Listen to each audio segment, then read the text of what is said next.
Doctor Mohammad ইউনূসকে অনেকে ভাবে যে তিনি আসলে রাজনীতি বোঝেন না। তিনি যে বোঝেন এটা বাংলাদেশের জনগণ এখন অনেকেই বোঝে। কেউ কেউ বলেন আবার ডক্টর ইউনূস কি ফিডার খান, যে তিনি রাজনীতি বোঝেন না। কি মনে হয় আপনার? বিশ্বে সারা দুনিয়াটারে চড়াইয়া খাওয়া একজন ব্যক্তি, নোবেল পাইছেন, ব্যবসা জীবনে যথেষ্ট সফল, সারা পৃথিবী তারে এই ব্যবসার জন্য ডাইকা ডুইকানে।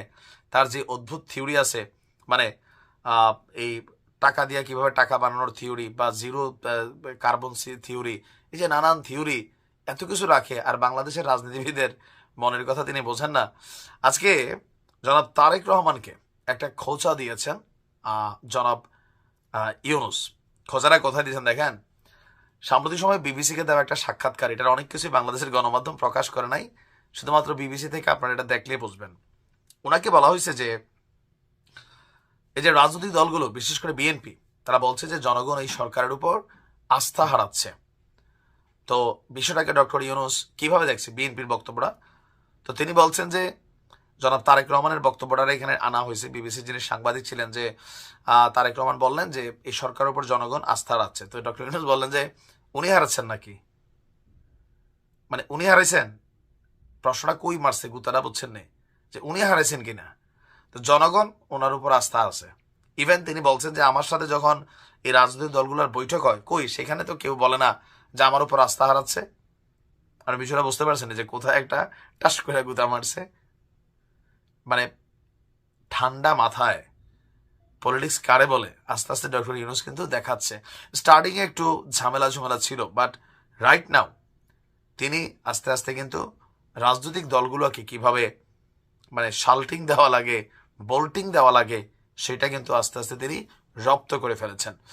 তো ডক্টর মোহাম্মদ ইউনূসের সাথে এই মুহূর্তে রাজনৈতিক দলগুলোর মধ্যে শুধুমাত্র জামাত ইসলাম ছাড়া আর বাকি যে দলগুলো আছে, আওয়ামী লীগের তো অবস্থা 12টাই, জাতীয় পার্টির অবস্থা 12টা, বিএনপি নেতাকর্মীরা, আপনারা তাদের পোস্টার্স দেখবেন, কমেন্টে দেখবেন, মানে গেল 6 মাস আগেও ডক্টর ইউনূসের প্রতি আওয়ামী লীগের যে মনোভাব ছিল, অথবা ওনার ইস্যুতে বক্তব্যগুলো দেওয়ার সাহস হইতো, কারণ তখন তিনি জাতীয় পর্যায়ে ওরকম কেউ ছিলেন না।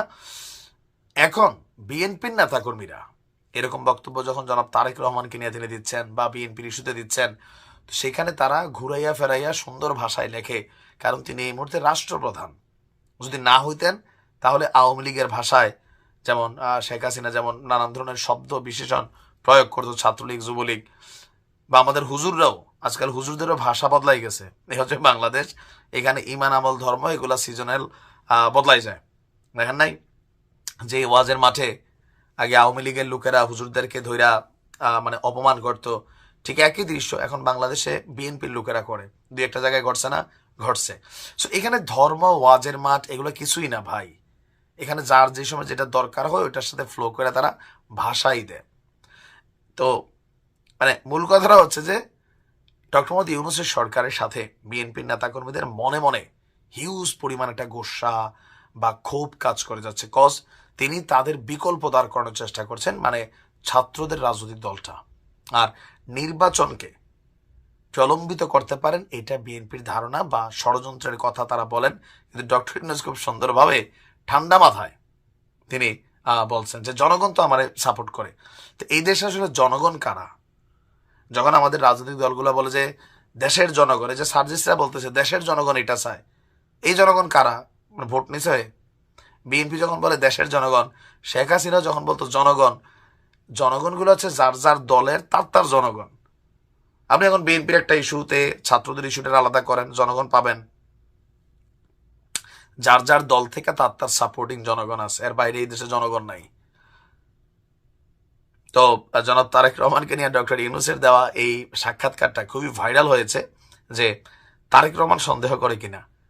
হ্যাঁ, মানে যে ভাষা তিনি বললেন।